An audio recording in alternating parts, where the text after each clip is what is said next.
Jeff Johns, Tim Sheridan, Jeremy Adams, Zermanico, and Michael Janin continue Thomas Wayne's investigation into the Clockwork Killer as he finally gets a surprising lead on why the villain is killing off people related to the multiverse and time travel.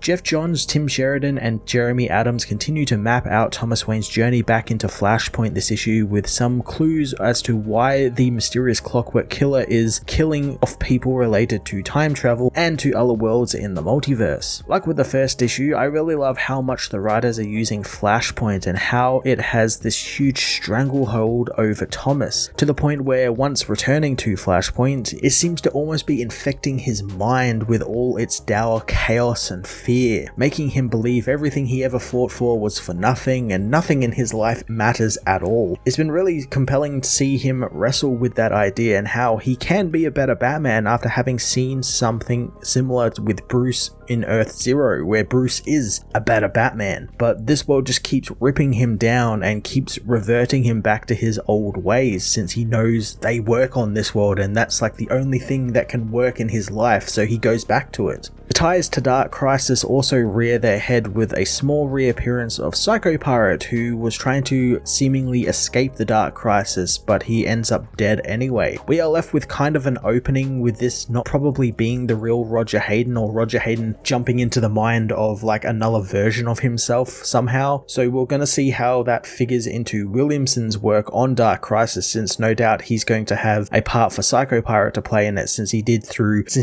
Infinite Frontier and Justice League Incarnate. The Flashpoint Superman also makes his presence known, which is quite a lot of fun, and I like just from the brief appearance we get of him in one page, you can kind of already tell he's a hero of the world and he's trying to do some good, and I like that he looks to be being set up as the thing that can help Thomas break free from the world's grip on him and find something that matters, which is a very Superman thing to do. So I'm looking forward to getting to find out a little bit more about what happened to this Superman after the events of the original Flashpoint. The proper ending of the book, with Corky explaining to Bruce Wayne the reboots and equating them to a snow globe and how when you shake it up it always ends up back how it was fantastic and so simplistic that even the most confused fans should be able to understand the whole cycle of DC's reboots and how when things get shaken up they always revert back to normal. It's something I've been saying for years, so to actually see it put on page in canon is actually really quite cool. Zermanico and Michael Janin continue their killer work on the series with some really great dark and gritty artwork, and really it captures the atmosphere of the chaos-ridden Flashpoint really well. It's always dark and raining and foreboding, and there were some really brilliant hard-hitting action scenes with Batman, as well as a great origin to this world's Two-Face and how Gilda gets her scars in a really violent, graphic way. That's something I wasn't really expecting, but really enjoy that we're still getting the rogues of this universe explored. And speaking of rogues, there was even a really great part where all of the thugs that Batman was fighting in the alleyway were all of the Flash's rogues. There was a Captain Boomerang, a Rainbow Rider, and a Captain Cold. It was really quite fun. Flashpoint Beyond issue 2 was another great issue that explored more of the dark world and its grip it has on Thomas Wayne, giving us some loose ties to Dark Crisis while also reintroducing us to this world's Superman and his role in the expansive murder mystery story. I'm going to give this issue a 9.5 out of 10.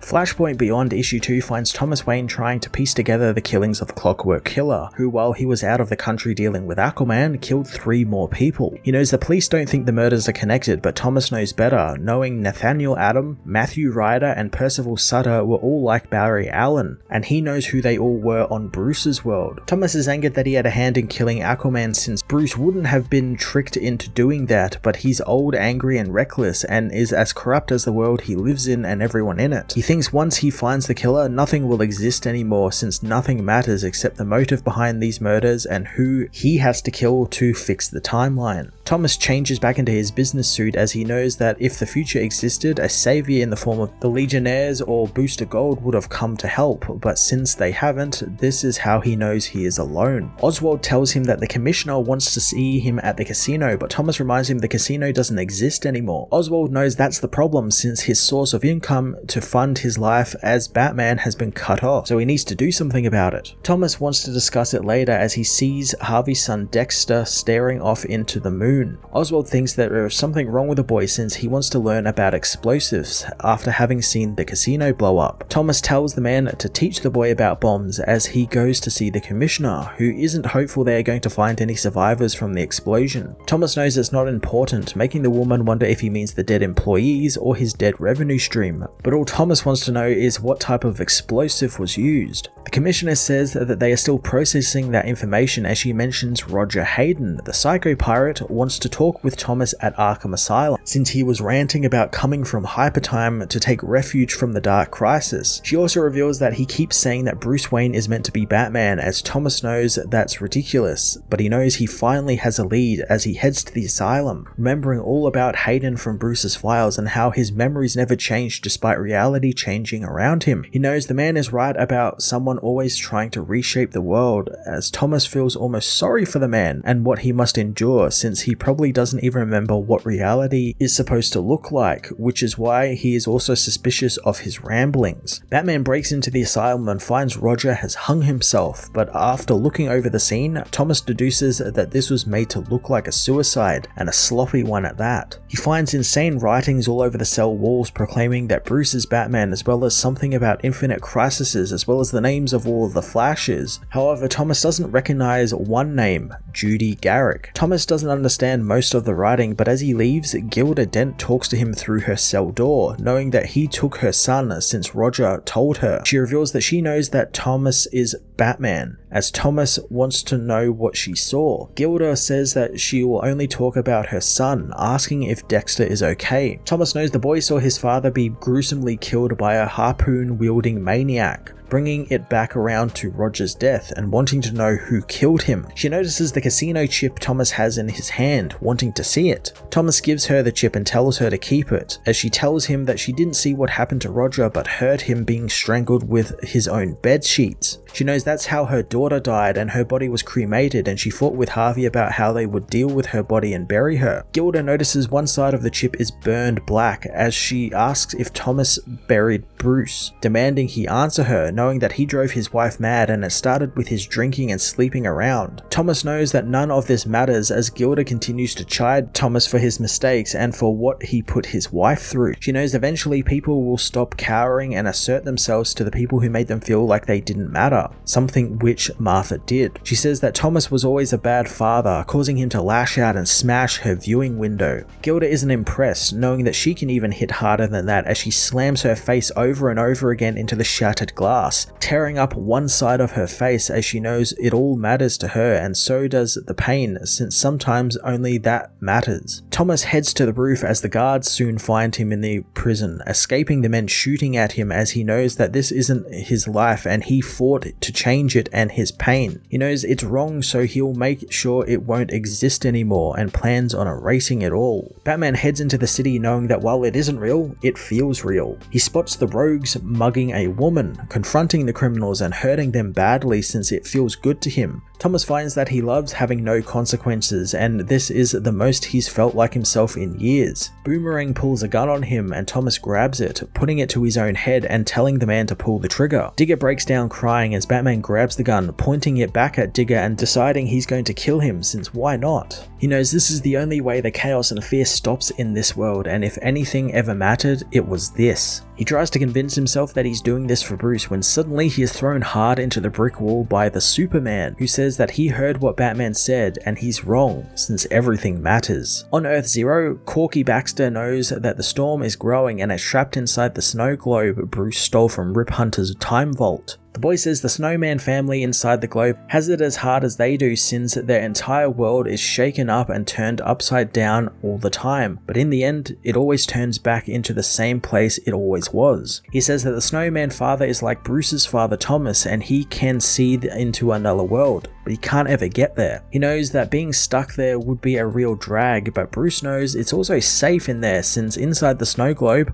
the snowman never melts. Corky reminds Bruce that he stole this globe from Rip Hunter, but Rip took it from someone else to protect the divine continuum from Dr. Manhattan. Bruce doesn't care about that as Corky thinks that he should, since The watch Bruce stole isn't the only thing drenched in tachyons, and the globe and the watch stabilize one another, and the difference is that no one is going to come looking for Janie Slater's watch. But Batman took the globe from the time vault, and if Rip and the others don't get there to back him up, the owner of the snow globe is going to be drawn to it, and if he shows up, Batman is going to be very, very sorry.